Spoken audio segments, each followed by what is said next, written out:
I went to Shannon. I was like, "Has Tony done anything today?" And she like looked me up. She's like, "He's taken no steps." Yeah, I know. I haven't moved almost at all. It's been a nice You little just morning. lay on the floor and roll from place to place. I haven't even rolled. I slept in this chair, Dan. Hey, watch it! With Dan and Tony! Hey, watch it! With Dan and Tony! It's like watching, yeah!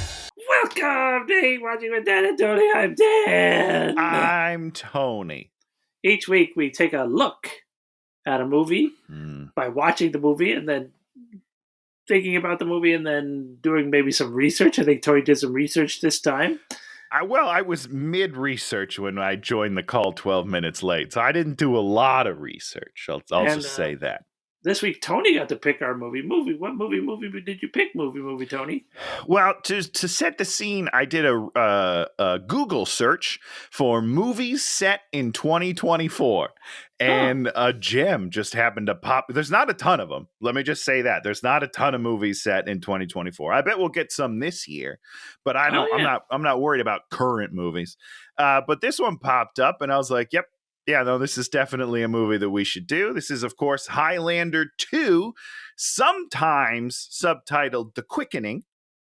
Nowadays, the only one that you can seem to be able to find is, what is it? The Renegade? I believe it's the Renegade cut, and there is also like a Blu-ray or something director's cut, which is a special edition director's cut. Yeah, which is very similar to the Renegade cut. And this was, I suppose, the director went back and nobody wanted the theatrical version.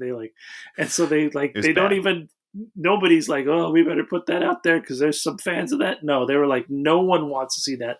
So they let the director guy, because supposedly the suits came in and they're the ones that ruined this movie.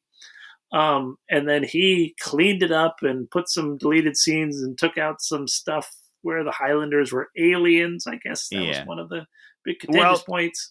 Let's be honest, they still kind of are, because the flashbacks that go to the alien world that just no longer say they're in an alien world is definitely an alien world. That's not Earth a long time ago. It's like a Mars type of place. I don't know. It's super interesting, the history of this movie. I wish that I knew it all. Yeah. So, he cut some of that stuff out and changed them from being aliens to just being from the past. But having watched this movie is just a terrible movie. Yes. And if this is the improved version, it's like if you got the pile of bones and you put the thing back together, the pile of bones is terrible. There is no creature you're going to make from this pile of bones that's a good creature.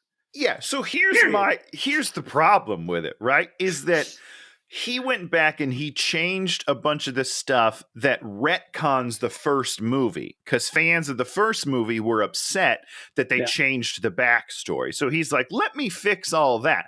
The problem is the movie still doesn't make a lick of sense. This is bizarro land.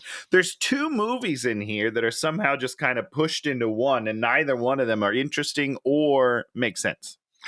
Now, I think the Highlander, the first movie, I think I watched it when it came out, of course. Right. And I maybe watched it one other time in my life. People liked this movie a lot. I'll say I enjoyed it when I saw it in the theater, but I never revisited what I'll say. Today is Saturday. We are recording this on Saturday, February 10th, everybody. I watched Highlander 1 Thursday, February 8th, for the second time of my life. I think I saw it in middle school back in the day. Okay. And I was like, and back then we were like, yeah, that movie was dope. That was cool. This movie doesn't make much sense. If we're just being honest, watching it from a 2024 perspective, it doesn't make a lot of sense. You mean one? One doesn't make a lot of sense. Highlander 1 is not. I mean, it would be like a cult classic, and I will accept that. It is cheesy, it's ridiculous, the story makes very little sense, and the dialogue is so bad, Dan, that it's hilarious. Wait a second. No, yeah. So, in this movie, they like, he'll be sitting on a plane, one of the characters, and he'll say something just like random and weird to the woman sitting next to him, and she'll say something random and weird. Is that how the first movie is? It's less jokey. So this movie feels like they were going for jokes. And I'm not saying that they landed, but it's jokey, right? Like we can all agree him appearing in a Shakespeare play, doing a shithead bit, that's jokey. The first movie's not jokey, it's just bad. It's just written very poorly. But it is a cool idea. You know what I mean? I think we can all agree like legendary immortals battling until there's one left is a cool idea. And I think that's what everybody responded to. And we were stupid kids in high school and middle school that saw this movie, and we're all like, I would be cool. One of those, and I that would can fight be with the only sword. One.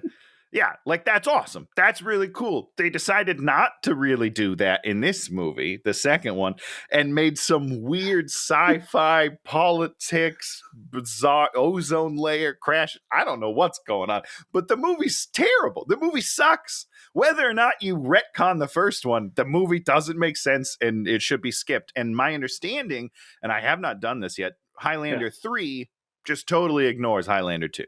Just pretends that it doesn't exist. Yeah. Which is the right move. And there's like a TV series with multiple seasons and cartoons. And 2 spin-offs of that TV series of characters that are in it. They get their own shows for like 1 or 2 seasons each before they're canceled. But I wanted to watch some of that too. I just ran out of time. There's a lot of content in the Highlander franchise, turns out. Mm. And let's just say I am excited for Henry Cavill to do Highlander. Oh, they're doing it again? It's supposedly happening. Don't make that. If anyone can pull it off, it's Henry Cavill. That guy is a dream. And honestly, all I need is Henry Cavill with beautiful, long, flowing hair, swinging a giant sword. That's all I need. Now, so how did you like Argyle? We didn't see Argyle yet. We were going to see it opening night in New York. There was an AMC across the street from our hotel. We're like, we're going to walk over there and watch it. And then instead we went to the Empire State Building. Oh, so you did something fun instead of seeing the movie Argyle. God, I don't know. Have you been to the Empire State Building? It's not that fun. You just go up and then you look out and then you go up again and then you look out. And then we bought the extra special tickets. And then we get to go up one more time to the 102nd floor. And then you look out again. It's a lot of looking. I don't know. I don't know if I got it. I bought a hat though. It says Empire State Building. So that's something. Could you have gone into the gift store without buying the elevator ticket? No, because it's on the way out. Because you go in one door and then go out, and you have to exit through the store to get out. They know what they're doing, Dan. They know it. It's New York, all right. They get it. It is New York. Did you see Argyle then? No, it looks terrible. You just yeah. I mean, supposedly it's quite bad. I don't know. Now, isn't that your Henry Cavill guy? Isn't that what the flat top? And here's the hair looks really dumb. I don't know who made that decision. It's too tall for the flat top, so it makes his face like look really. I don't know. But here's what I will say: I've seen a lot of articles that are like Henry Cavill's newest flop. He's not the star of the movie. Oh, he's just the person we want to see the most in the movie. You know what I mean? No, Sam Rockwell's the only one I want to see in that. Sam Rockwell. The cast is amazing. I'm gonna see it, Dan. I'm gonna see it. We're either seeing that tonight, or we're seeing what else came out. There's something else, and we're debating between the two. It doesn't matter. So Highlander 2, this classic terrible movie, which they redid, and it's still a terrible movie, and the tone is terrible. The look is terrible. Yeah. The dialogue's terrible. The jokes are terrible. It's not the most painful movie in the world, but it's just like you're just like, huh? None of it makes any sense. I don't know how they made any of the. That's why I was watching this little documentary. By the way, you should watch this documentary, everybody. It was called Highlander 2. Seduced by Argentina, because the whole thing was shot in Argentina, which they all say was a terrible choice because Argentina's economy had basically collapsed or something. So there was no resources. They had to fly everything in, and it was just like a hodgepodge the whole way, which you could probably tell. from watching the movie. I disagree. That is not the problem with the movie. They want to blame Argentina. The premise, I don't think the way they weren't it happens, blaming it. I think they were just saying like, "Woof, it made it harder to make a movie." The problem is the script. Let's just call it what it is. The script doesn't make any sense. Where the characters are, what the characters are doing, what the fight scenes are, how the fight scenes are choreographed. The fight scenes are maybe the worst fight scenes of any movie we've done on this show. Like I'm going to tell you right now, long distance. The first movie, as bad. Oh, they're really? just as bad. They're so awkward. Everyone's so clunky when they're swinging. I feel like they're using too heavy of swords or something because everyone's really slow and none of it. I thought maybe it was just a decade thing because it's an 80s movie, but they're brutal. They're so bad. It's the worst fight scenes I've ever seen in my life. And maybe we're just spoiled because fight scenes, you have some incredible fight scenes. We have progressed a lot. It's hard. It's hard to go back. But I mean, what year was Hook? Since we were talking about Hook earlier, that's like 91. 91. 91. That's like the same year as this Highlander 2. Those fights are better, and it's not even like an action movie, right? Like those are kids with swords sometimes. And Jackie Chan was out there, and things. Jackie Chan. God, I love that guy. You go and watch Bruce Lee movies. Bruce Lee movies existed. The people that did you could call one of those guys up and give him some money, and he would come there and he'd do your fight scenes for you. But these fight scenes are just like, I guess now you guys kind of fight, throw big swords at each other. I don't want to throw shade on anyone in particular, but it does feel a little bit like they showed up on set. And they were like, we're filming a fight scene today. Guys, take 10 minutes in the corner and just do something and then come and show us. I'm like, it's really bad. Super basic stuff, but it's all right. And I mean, that's the other thing is, what's the main guy? Christopher Lambert. Or Lambert. He's French, right? So I guess I'm not totally sure how to say it, but Lambert. Sorry. He's, he says things and they seem very Christopher Lambert. And Sean Connery, he tries to deliver the jokes and he's there and he's present. He's not like, you see like the new Ghostbusters movie, not the new one, but that last one, Bill Murray is checked out. He's just he showed up. He showed up for no reason. But here's what I will say. I mean, a lot. I don't know why Sean Connery's in this movie, other than I was in the documentary. They say that the money people were like, he has to be in the movie for the marquee. He's the biggest star you have. He has to be in the movie. They killed him in the first one. Straight up, he's dead. He should not have. So they just bring him back with some sort of magic and make jokes about the magic, which is it's the right move when it doesn't make sense. Calling it out in the movie, I did appreciate that, but then he doesn't do anything in the movie. He's just there to be there, and it's really weird. He's there to die again. Yeah. So silly. But I will say that apparently he was quoted $3 million for 6 days of filming. They got a lot Can done you in 6 imagine days. that, Dan? He was there for 6 days, and he made $3 million. That's more money than I will make in my entire lifetime. Yeah, but he's Sean Connery. He is. He's great. Yeah, I mean, he really... Yeah. What's a shithead? God, I hated that part. So, this movie's 1991? Is that what it was? I think that's right. Yeah, I'll double check right now, but I believe that is correct. It was about an hour and 50 minutes. I didn't write it down. I was watching it on Freevee on Amazon, so I had commercials. Yeah, we had I had ads too. I'm not going to pay for this movie. I pay for a lot of movies. This was not going to be one of them. So the year is 2024. The ozone layer is gone, and completely. They built completely gone. Well, it was completely gone. They built an electromagnetic shield that protects the Earth. And then there's some rebels that believe the ozone has just sort of re-ozoned. And then they're trying to prove that so that the company that puts up the electromagnetic shield will stop putting up the shield, and then we'll have sunshine and blue skies again. Now, I have a question. Are they collecting a tax of some sort? Why is it other than sunshine? Yep. Why are they so upset that the shield is still up? Well, because you can't see anything, and you don't have sunshine, and you don't have Right. clouds and stuff. It'd be pretty miserable. I guess, but it's all you've known, right? Like No. a lot of those, because it's been up since 1999, 25 and this years. is 24. So yeah, so like some Young people, people. that's all they've known. I Yeah. don't know. Yeah, no, I understand. I mean, that I makes don't know. sense.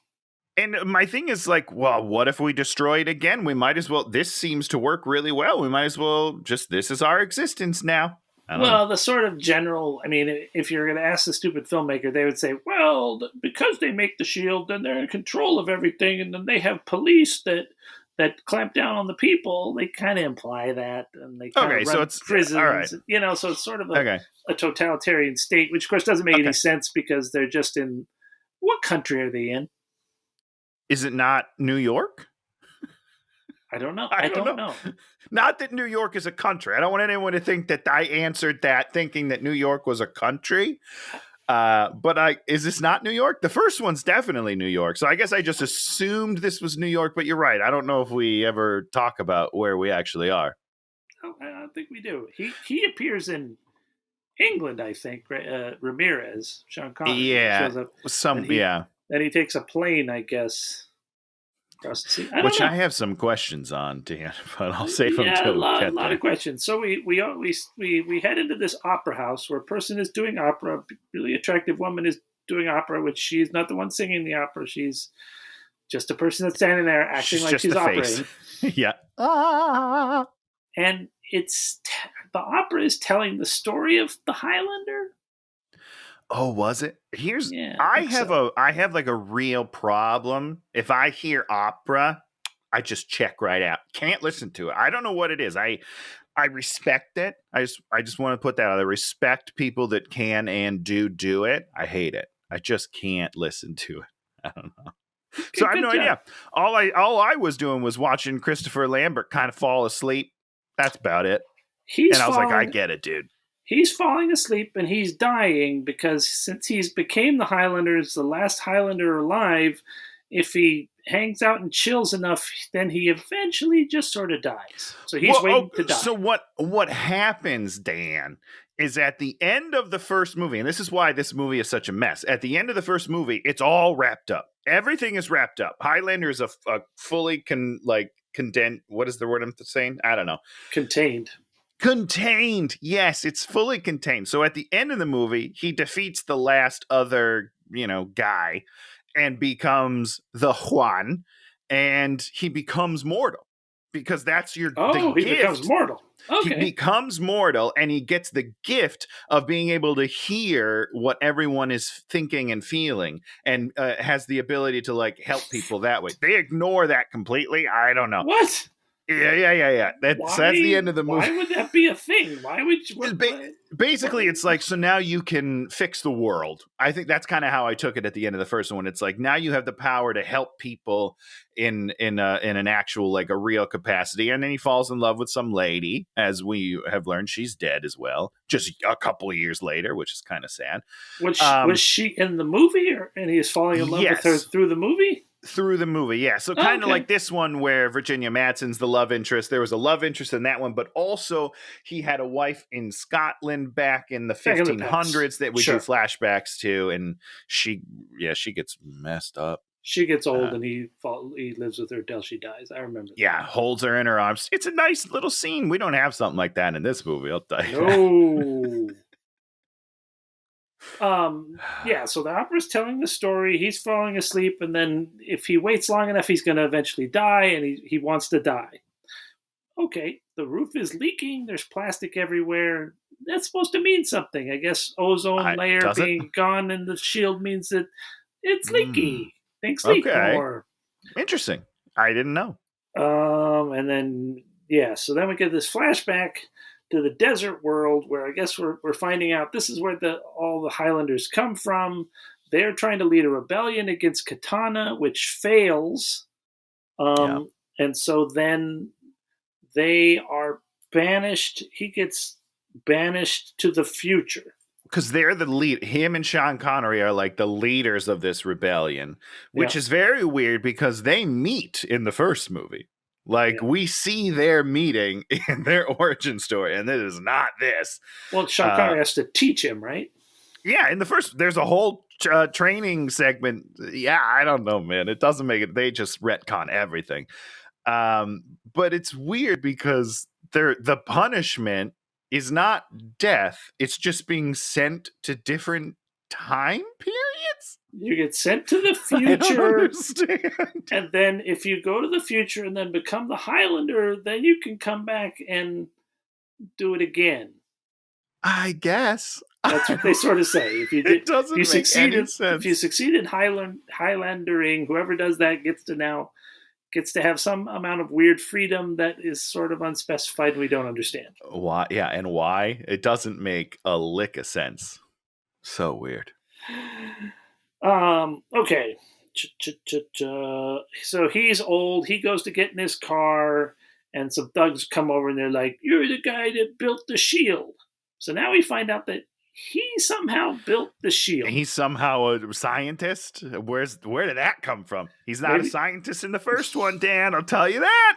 Maybe he reads people's minds and understands them and knows what they they need, which is a shield. I had the same thought. I was like, so maybe that's how he did it. He could read everyone's minds, and he's like, this is how we need to do this. I've collected it from these 30 different scientists that don't work together. I don't know.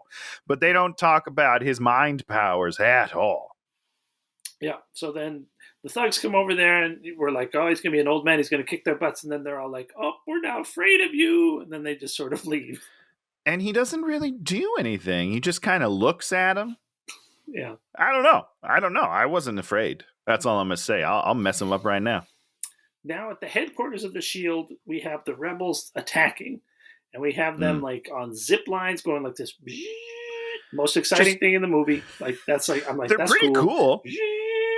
Then they jump into the water, and then they climb up a thing, and then they get into the place, and then they're doing the thing. And what's the name of the Virginia Madsen's rebel female leader's character? Most dynamic name?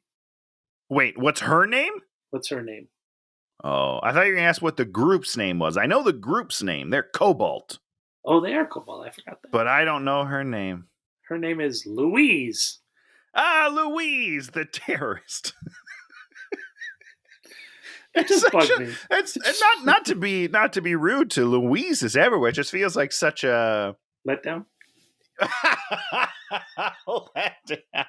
I was just gonna say like a not a meek name, but just like a regular name. You know, like, hey, I'm Louise. I save the world. Apparently, I don't know.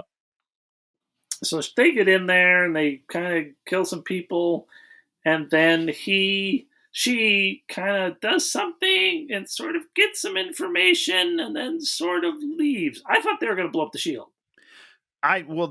Yeah, but instead they what does she steal, a computer chip from something? I think she gets some information and you know runs a program through their program, then while they were running out, I thought she got shot. The way that they edited it, it seemed like she was the last person running, and then they cut to the other side, and the last person running gets gunned down. And I was like, oh no! But then she was fine. She's fine. I don't know. What happened. And she's never going to talk to any of her compadres or communicate or do anything. They have no communications. Communications are down. They're back underground because they did their mission, and now we all go our separate ways, just like Ocean's 11. You know, while they're saying goodbye at the Bellagio or whatever, and they're like, we won't see you for a long time now, you know? If we run across each other on the street, pay no attention to me. That's right. We don't, yeah. I don't know you. We're going deep underground. So then he's off in he's in a club or a bar or someplace, and this saucy older woman comes up and is like, are you McCloud? And then she's like, I'm going to kick your ass. And then he's like, come at me. And then she's all like, I'll get you later for destroying this sky. And then she throws a bottle at him. Yep. Yeah. I don't understand. It's so weird. Why is his old man voice so high pitched? Could you figure that out? I was thinking about that the whole time. His old man voice was like this. I don't know. No, it's higher. That's like, I'm the old man. I'm an old man. Don't hurt me. It seems like you lose the high pitch as you get older. I thought so too. I thought it becomes like I'm old. Oh, I'm very old. I can't move. And I'm smoking cigars, and I'm old and raspy. That's my old man. So he gets cut on his hand, and then we see his hand, and we have this great special effect where he's bleeding, and then he unbleeds. Unbleeds. That's a good word for that. Which I'm confused by it, Dan, because he's mortal now. No, he's not. The energy's coming back to him. Because But what's why his name's is it- going to unleash the energy back into the world. But see, from my He hasn't done that understanding yet. of the rules, that hasn't happened yet. So why is his body preemptively responding? It's weird to me. The thing you got to remember, Tony, is Oh boy. the rules. The rules were the rules of the other movie, and this movie has new rules. New rules. But I don't know if this movie does have rules. That's my problem. I don't understand the rules. This my old man was new rules. New rules. So Louise runs into him, and then she's like, "I used to read about you. I admire you." And then he's all like, and Cool. then he's like, "I'm leaving," and she's like, "I'm getting in the car." And then she like talks about what she found out for the Shield place. She's like, "The numbers don't add up. You've got to help me." And then he's all like, Nah, I'm old. And then the two flying dudes show up. You didn't like the flying dudes? This is my second favorite part of the movie. The flying dudes are so weird. Well, they're porcupine people. Am I wrong in saying this, Dan, that they're an alien breed of porcupines? Because that's what I got out of it. Yes, Tony, they are porcupine. You are correct in they're porcupine people, right? Your taxonomic skills have served you well. They are porcupine people that fly. I knew it. I knew that they're the porcupine peoples, and I was confused because everyone else is very human. Everyone else, but these guys were porcupines, right? Well, and these two guys are they're part of they're Highlander people. So we have 3. So now it's just 4 people total to fight, right? He has to kill them, and then he's got to kill Katana. That's it, right? Yeah. I don't think we have another. That's it. Just these 3. So that's the whole Highlander cycle of this movie. Well, and that's a totally separate story to the Earth's ozone layer, and I don't know why they're in the same movie. So these 2 guys are going to fight him. They're going to fight him one at a time. One guy has jet wings, and that's the first fight. And then the second fight is a guy that can step onto things and sort of fly, but he uses that sort of he uses that to kill them. Maybe he kills. Which guy does he kill first? He kills the guy on the glider first, and then he gets on the glider to fight the guy with wings. Because he chases him around for a while, and they don't do anything. So he kills the footpad guy, and then he has to fight the wing guy. Okay, so he kills the footpad guy. Yeah, footpad guy gets. Is he the one that falls under the train? Yeah. So they fight on a catwalk, and then the catwalk falls down, and then they fall on a train, and then they fight on the train, and then he pushes the guy down, and then the train runs over the guy's head. Yeah, somehow he falls in just the right way to just get decapitated completely clean. It's not, there's no smushing involved whatsoever. It's a straight cut right down. His head just rolls off. It's great stuff. Then the flying guy has like wings on his back, and he just goes like for like 10 minutes. He's just flying in circles, and it's just endless. It's like crazy. It goes on for a really long time. There's nothing cool happening at all. He's clearly just a guy on wires, and they just keep throwing him in a circle like the trapeze ride at the fair. And every time he gets by Christopher Lambert, there's just like they swing at each other, and then he just flies by again, and then they swing at each other. It is the funniest fight scene I've seen in a long time, Dan. I was dying. It's pretty classic because it's just like, this is your idea? Like There is no idea, Dan. I'm telling you, there's no ideas for the fight scenes. They're like, oh, we need to spend more budget. Let's have everybody flying because we know we can make that look good. Spoiler alert, they can't. They can't make it look good. They were wrong. It's Argentina's fault, Dan. It's definitely Argentina's fault that he wrote that into the script and then they have to try to make his stupidity look good on the Streets of Fire set. So eventually he gets a cord and wraps it around the guy's neck and pops off his neck, and then he crashes into an electrical control panel and the body goes... He clotheslines him with a wire.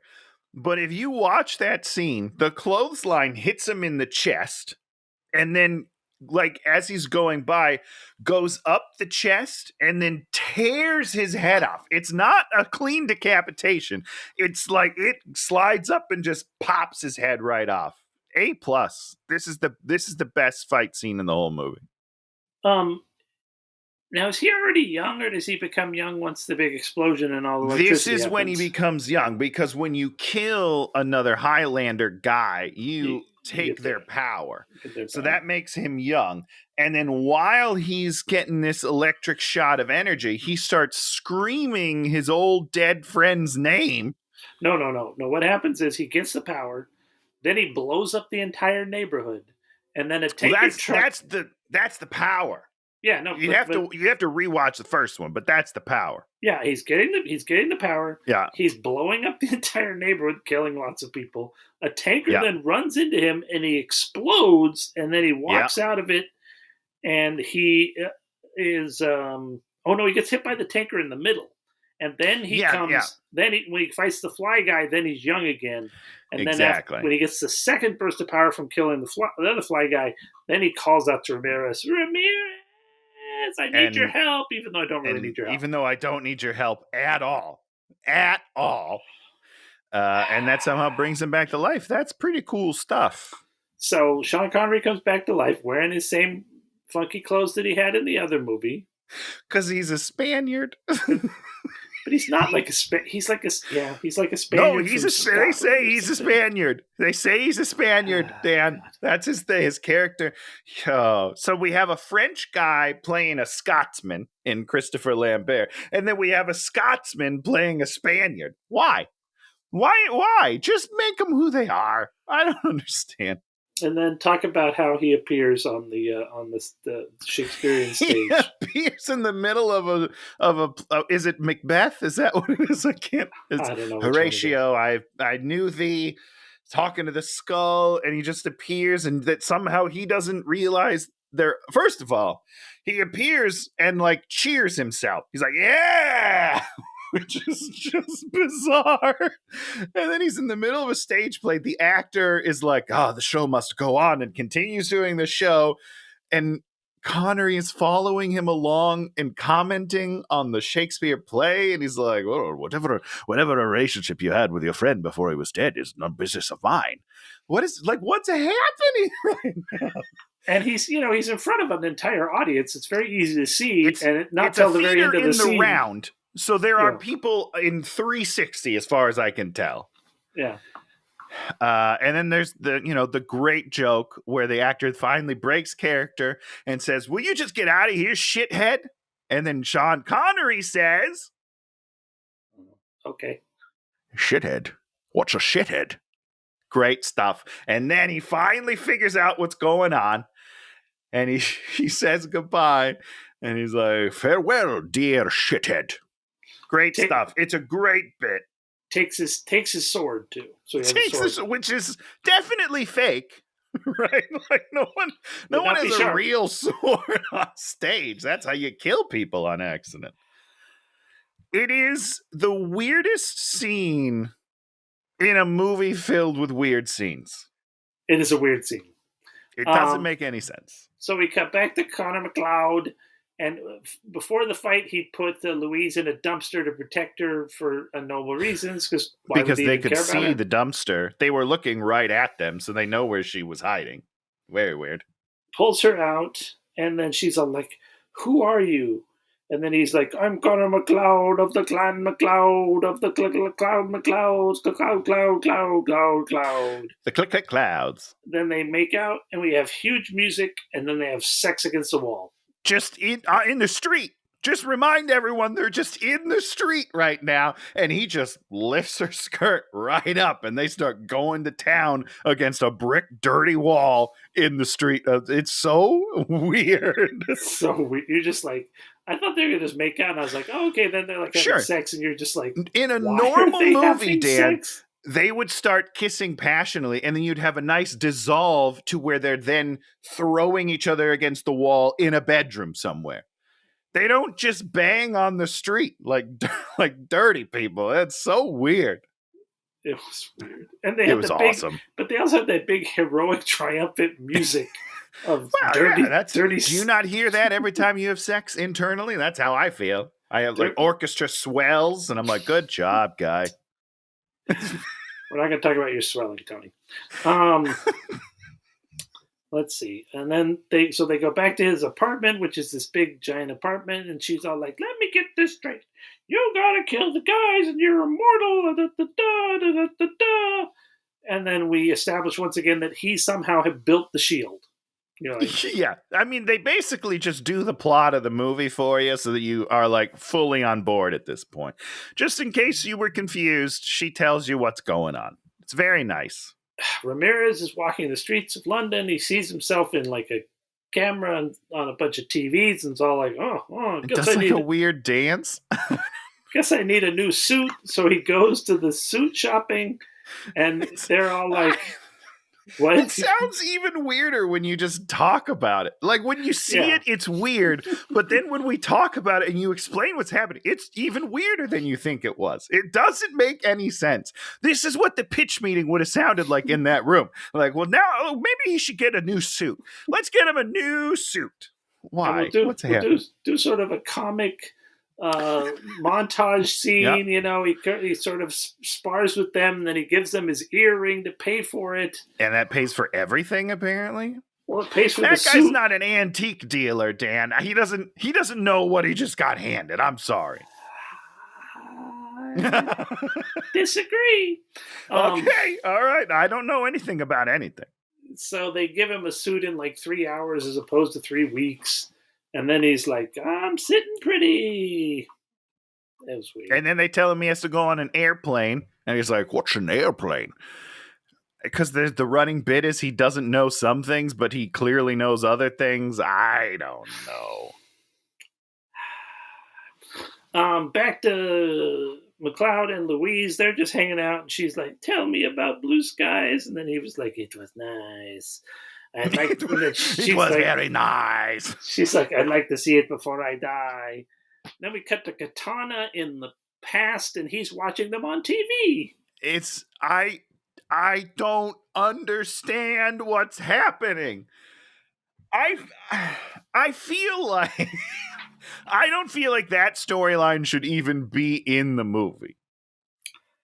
You know what I mean? These are two different movies. If you want to deal with the future and just have him having to fix the future because he's an immortal being, I'm fine with that. Yeah. But these two storylines don't mesh together, and I don't get it. But yeah, he's watching on a TV the future. It's a future TV. And he knows what to watch and when to watch and where to watch. He just like turn the dial, and you're going to be like, I went to 2024. Here we go. I don't know. It's bizarre. And the other thing we have is whenever we watch TV, we have wacky TV show ads, and we have ads that don't make any sense that are comically weird. Like when Ramirez is on the plane later, he's watching the safety thing, and then the plane is crashing in the video. Full on and then crashing. Everybody dies. People are screaming and like flying out of their seats, and then the plane blows up. And that's the safety meeting video. I don't understand. I don't get it. Super weird. So Katana, after watching TV, he's like, I got to go take care of the situation. So he shoots himself forward, and then he lands on a subway, kills the guy running the subway, takes it over, cranks it up to 10,000 miles an hour with the rock music. Everyone This is my flies out the favorite scene. back. This is He my favorite crashes scene of the movie. through a wall, gets out, and he says, "Last stop." Last stop. Yeah, it is so good. Here's what I will say. If you don't remember the first movie, Queen does the soundtrack. Oh. So it's like a kick-ass rock soundtrack the whole way through. This movie is very orchestral for some reason, but this is the one rock song that we get, and it is amazing. He's hitting that throttle, and people are like smacking against windows and then dragging back, and blood is squirting out of their mouths. It is amazing. Doesn't make any sense. So There's weird. no reason for this to ever happen in this movie, but I am on board. Best scene of the movie. Stuart Copeland did the music for this movie. Okay, I don't know who that is. Should I? He is the drummer in The Police. Oh, okay. Well, So there you go. he's really good at doing quiet things and contemplative things and interesting things. The rock and roll stuff, he can put together a rock and roll song, but it's weird. But it doesn't have the same. Yeah, no, I totally get that. Okay, that's interesting. Okay, so then they go. He drives to the Shield headquarters. He goes to the office of his buddy Alan, and then they stand there and they look at. He's in like this, Blade Runner-y office, and they look at. It is super Blade Runner. Super, like the big fan in the background behind out the window. Like it's very Blade Runner. And then they talk about building the Shield, and they flash back to when they built the Shield, and they're just like, no, we needed to build the Shield. So we built the Shield. I mean, that's pretty much it. Hey, we did it. Nothing. No, Good job, buddy. No, we had to raise the money. We had to do this. We had to do that. They're just like, we just built it. We just had, it was the right thing to do at the time. I think that's what they say almost. Now, somehow it's great. We figure out that to figure out if the Shield is working or not, they have to go above the Shield, and then they have these certain I guess his buddy tells him, you got to go above the Shield if you're going to figure it out, and you got to go to these because there's like a malfunction in that part of the Shield or something, so you could get through it. Yeah, so that gives him that. And then this David Blake guy, who's the guy who actually runs the Shield Corporation, he comes in and is like, I'm evil-ish. Yeah, I like him. Not in this movie as much, but I like him. Yeah, he's great. That dude's good. Yeah. Boom. Now we cut back. Katana is in a taxi. Very Escape from New York. And the taxi driver is weird, and he's doing bits, and he's like, you got to meet my sister. And then Katana ruins the whole taxi. I love this part though, Dan, because Katana like throws his sword or stabs his sword through the windshield, and the guy's like, whoa, and then he breaks his window, and he's like, oh dude, like he's excited about it, and he's you gotta be my sister, you guys are gonna get on like a house on fire. I don't know what's going on. This taxi driver is nuts. He makes no sense. Nope. In this movie, he's the thing that makes the least sense in it. There you go. Okay, now Ramirez is on the plane. He watches the weird safety video. He talks to the woman. Oh, no. Eventually, he then talks to the woman next to him and like hits on her.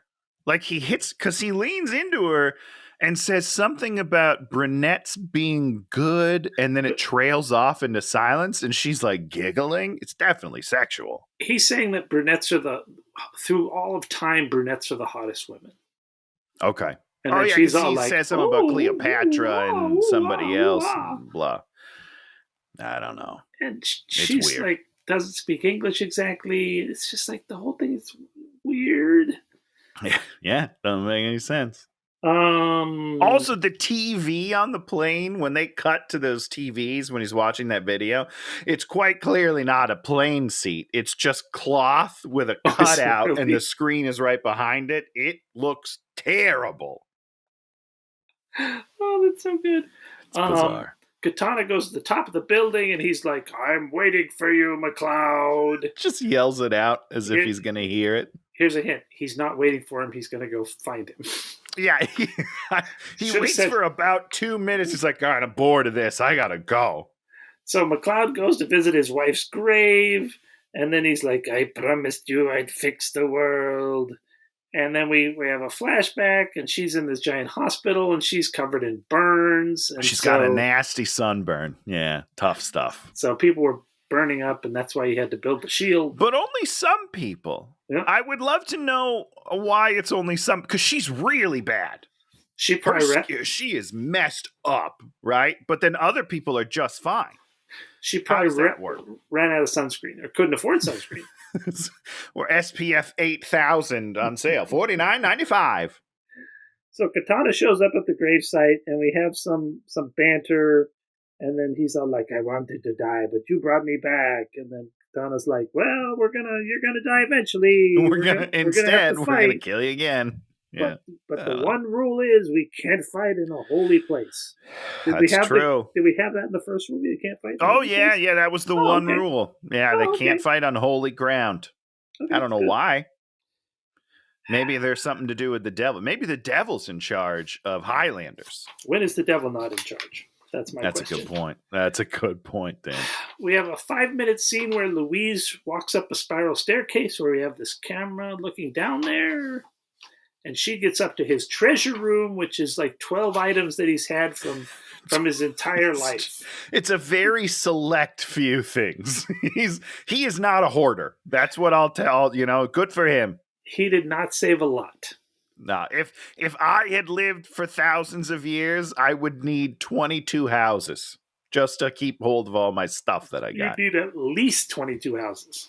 Yeah, that's a good point. That's being lenient. That's after Dan Goodsell comes and starts selling all my stuff. Still need 22 houses. So McCloud's like, okay, I'm going to go look for Katana. He finds the place where Katana is based on, that's the thing in this movie. Everything that happens is never based on anything. No. And everyone seems to be within 5 to 10 minutes of each other at all times. Typically.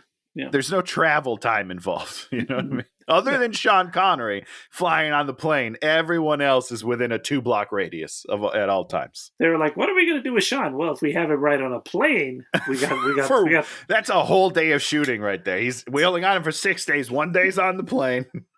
It'll be fine. Okay, let's see. And so then they fight.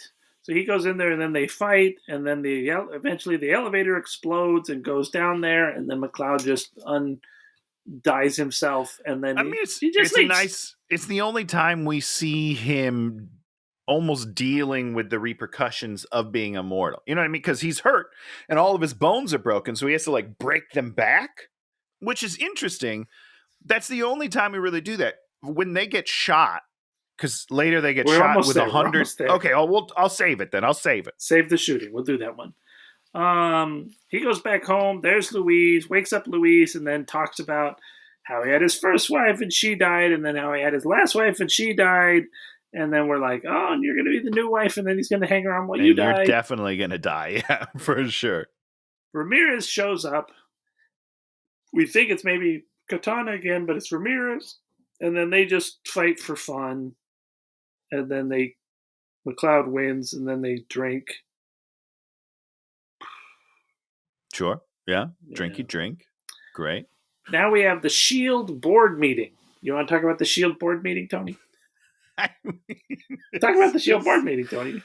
All right. Well, so what's his name's leading the board meeting. Yeah. Right. And he's like, hey, it's going really well.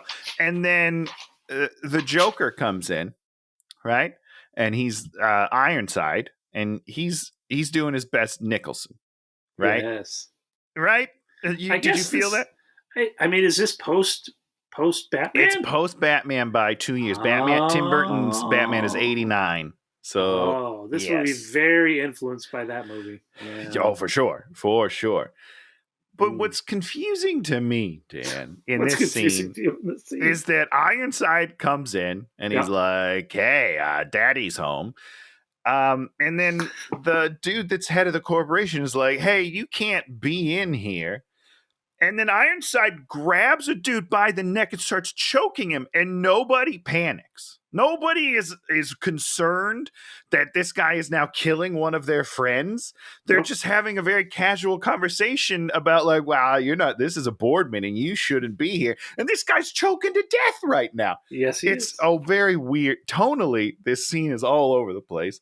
And then the boardroom guy is like, hey, well, I've had enough of you, fella. And has one of his goons shoot him. Not one of his goons, one of the people in the board meeting. One of these board members all have guns, I assume. Yes.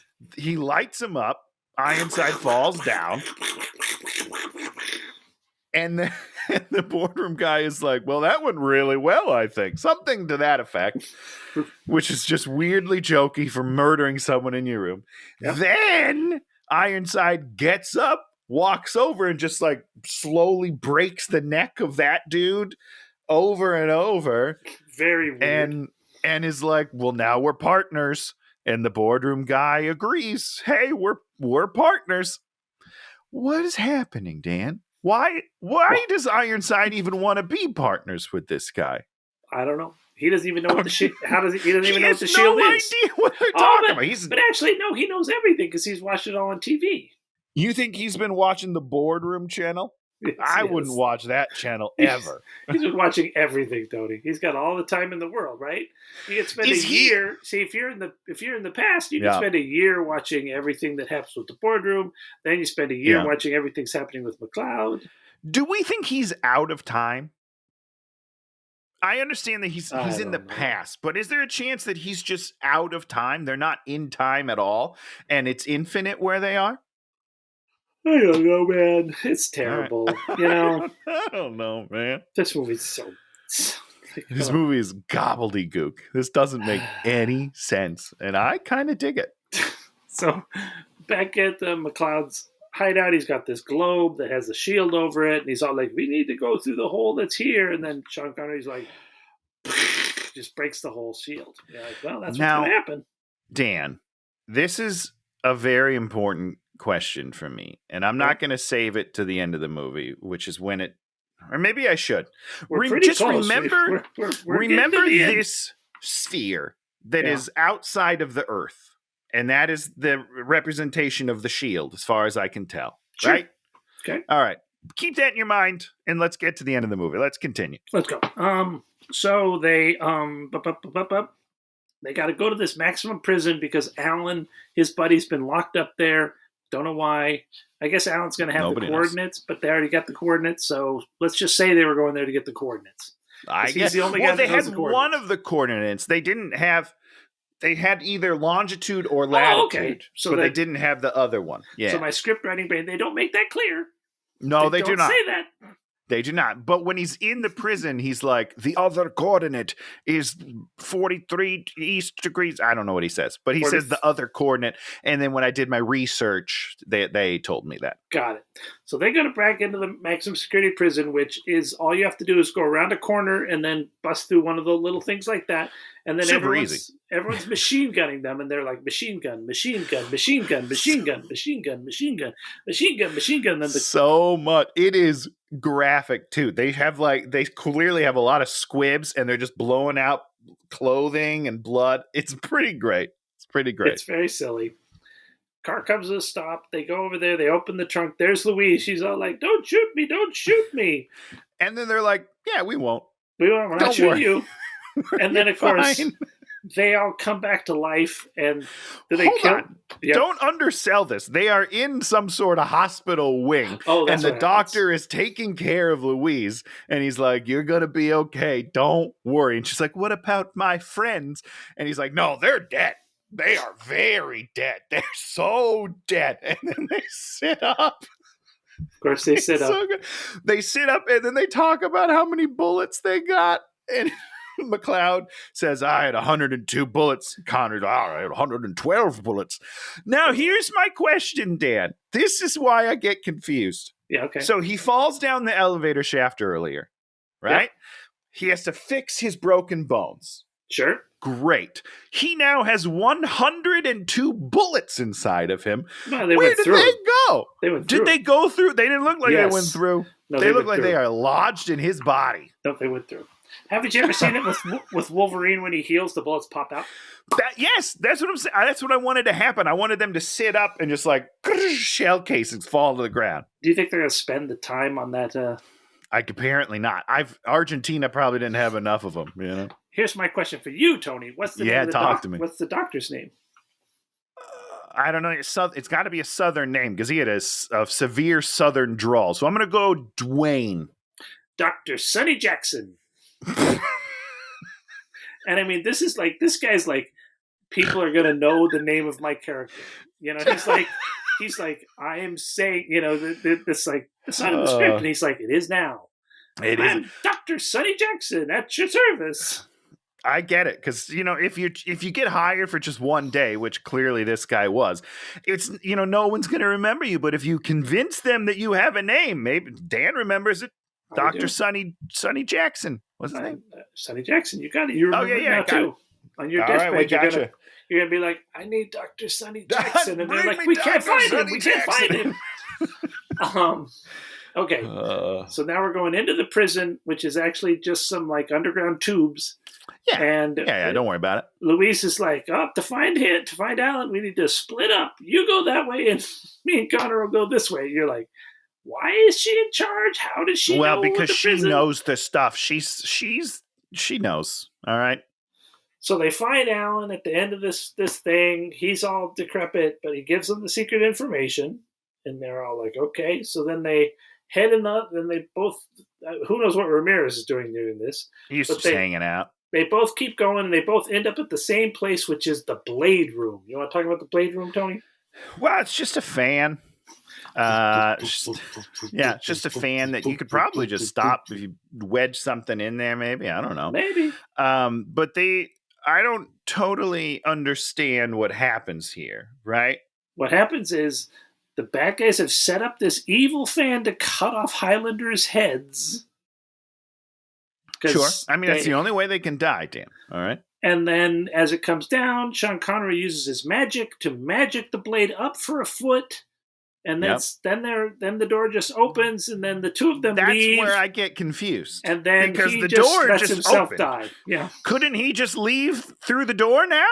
The door is open. No, he held the thing up. So he had to hold the thing up.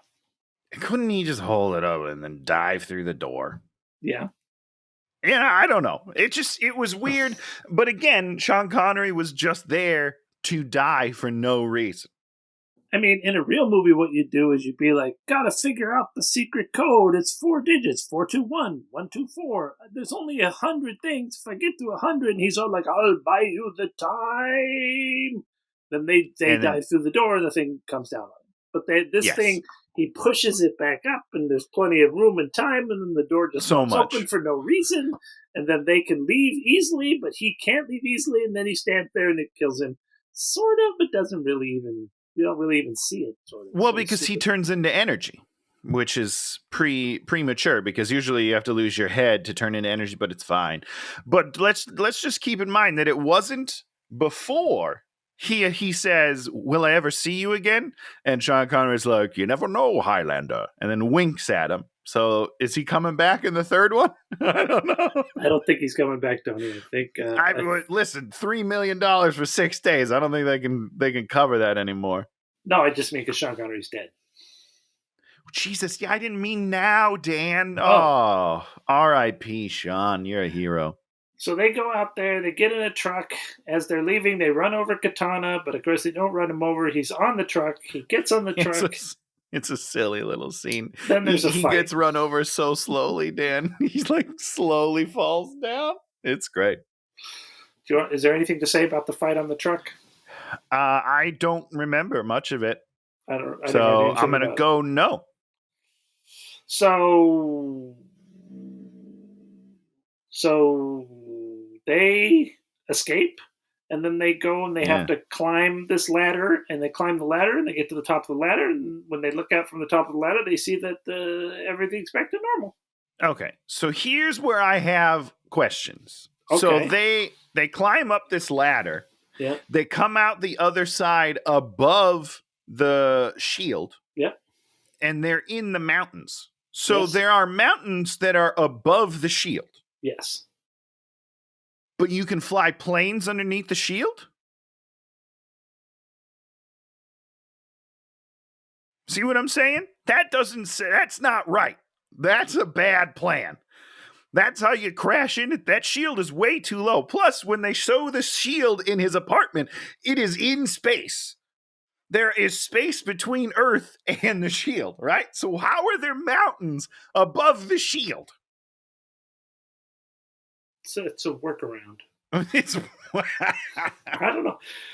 I was very confused. I didn't understand. Spatially, I'm a little confused by it. It's true because I thought when they said they're going to have to go above the shield, I thought they were going to have to literally fly, like Superman fly somehow. Oh, I thought they were going to take like a shuttle into space. I don't know. So they climb there. So they're like, okay. So then they go back to where the shield is, and they fight in the shield room. Yep. Another wonderfully choreographed fight, which is And beautiful. Highlander just sort of wins. Now, he chops off his head, which is what you do, right? Yep. Isn't he the last one again? Yes. Because he says there can only be one again. Yep. So now he's mortal again, right? Yeah, and he should have those powers to read everybody's minds. Not only that, but then he jumps into the sky beam. Yeah, he then and steps blows it up, but he's human. He would die. No, this is he's because he killed Katana, which is probably different rules. No. Different rules. No. For sure, different rules. I think it's different rules. For sure, different. There's definitely different rules in this movie. It just doesn't make any sense, Dan. So he steps into the shield generator thing. It blows up. The shield goes Why? down. We don't know. It becomes night. And then everybody's happy. Yeah, you can see the stars, and I was very jealous. Yeah, and you're like, wouldn't you want to do it during the day so everyone could see the sun? It would also be just more dramatic if all of a sudden the sky went from blue to nice, beautiful daylight. But yeah, whatever. To each their own. Some doves flew through. Then Ramirez has a voiceover where he's like, "Do something with your life, you idiots." Why? How it has nothing to do with what we just watched. I didn't understand a single word he said. It was like 2 or 3 lines, and none of them related to anything that we just dealt with at all. Yeah. It was basically just live life to the fullest, my friends. Peace out. I don't know. And if you need me, I'll come back again, and you'll become immortal again, and then there'll be more Highlanders, and you'll have to kill us. Just oh my God. Now, I do have a question on Highlander. Yeah. Are all of them Highlanders? Yes. Or is the last one remaining, does he become crowned the Highlander? I mean, were they all Scottish in the first movie? Because a Highlander is like a Scottish person, yes. right? I want to say they were, because the main bad guy in that movie is also the main bad guy in the Scotland times. And he tries to kill him back in the 1500s, fails, and then they come back together. So I think they all were Scottish, but it's hard to be sure.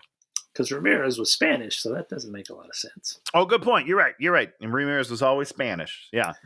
I don't know. This is one of those franchises, once again, that you see when you're a teenager, middle schooler, and you think it's cool because you're a boy. And then people that continue to think this is cool, they're stupid.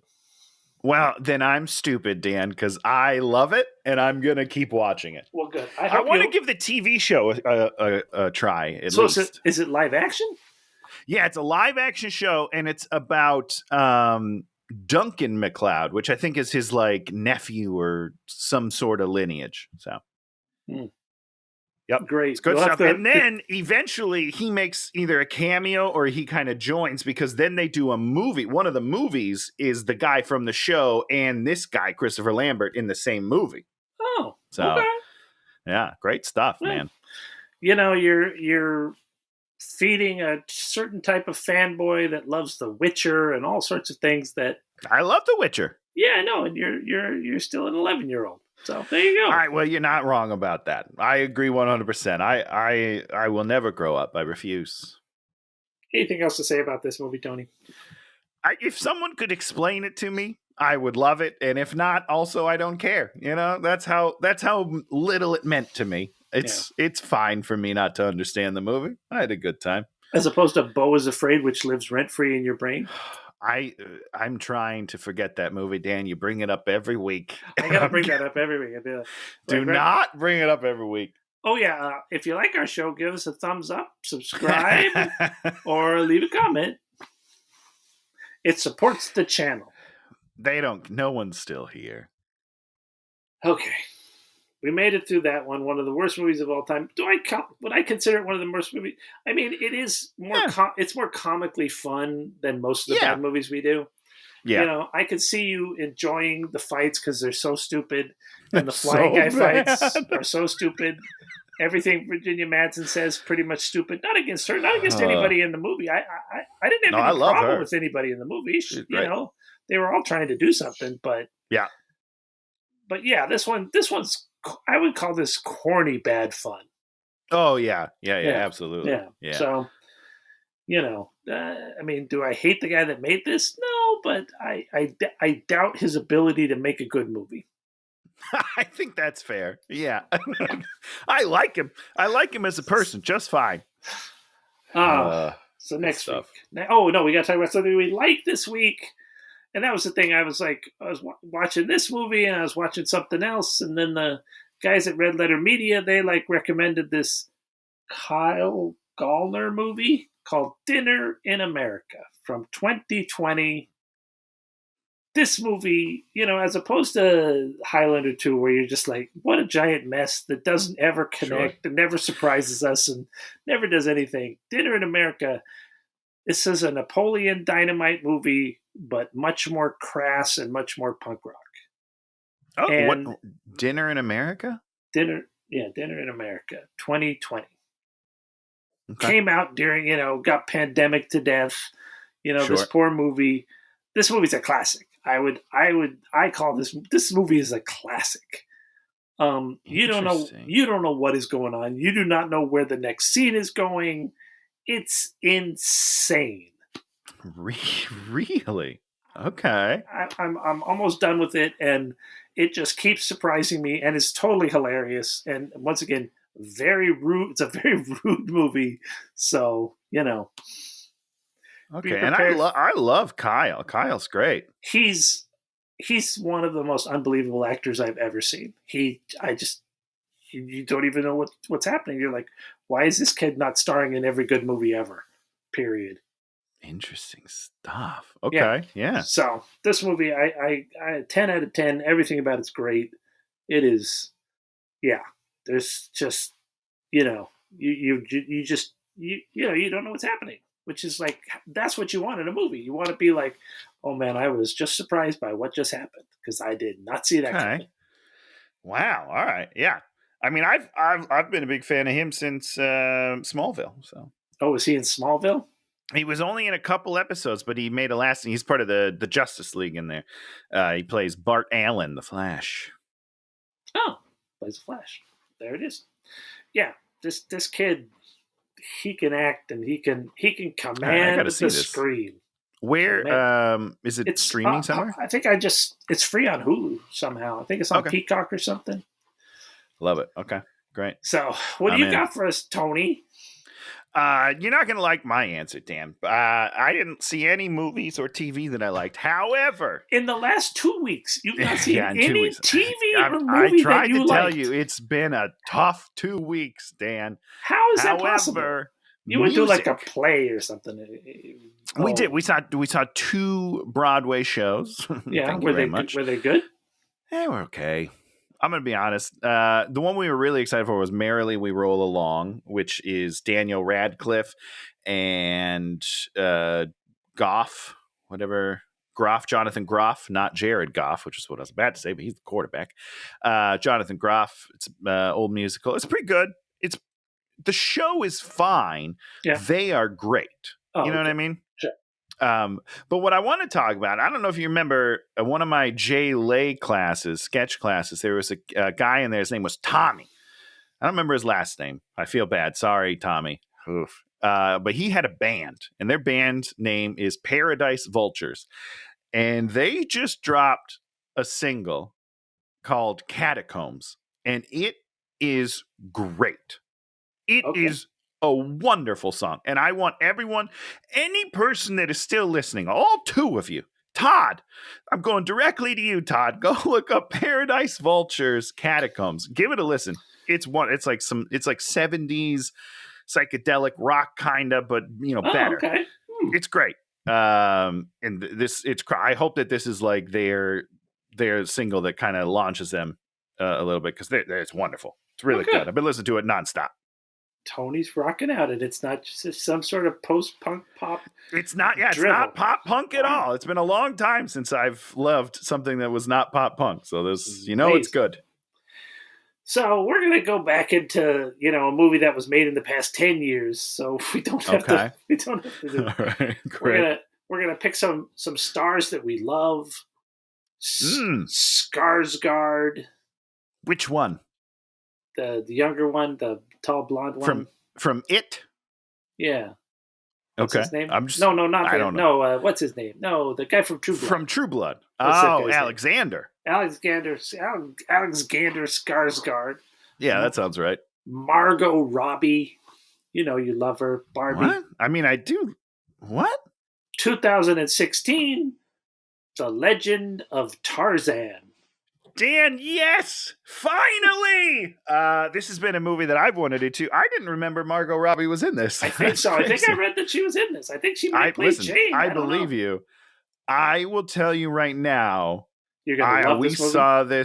We saw this opening weekend. This is a movie that I hate so much. And I've been dying to do this, and I just keep not doing it. So this is very exciting for me. It just popped up on Netflix. It just got added to Netflix in the last month. And I was like, what is this movie? And then I looked up some of the reviews, and some of the reviews are very positive, and then most of the people are like, what is this? You're trying to kill me. And it is the dumb. Okay, I'm excited. And you're right. Margot Robbie is totally the main girl. That's weird.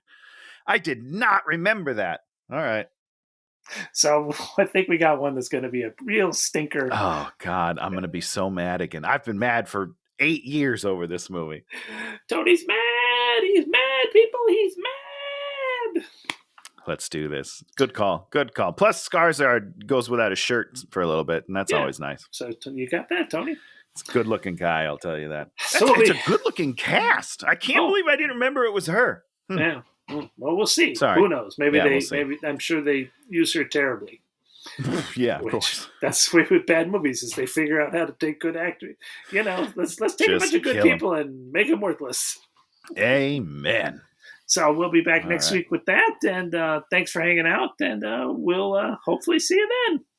Goodbye, everybody. Hey, watch it!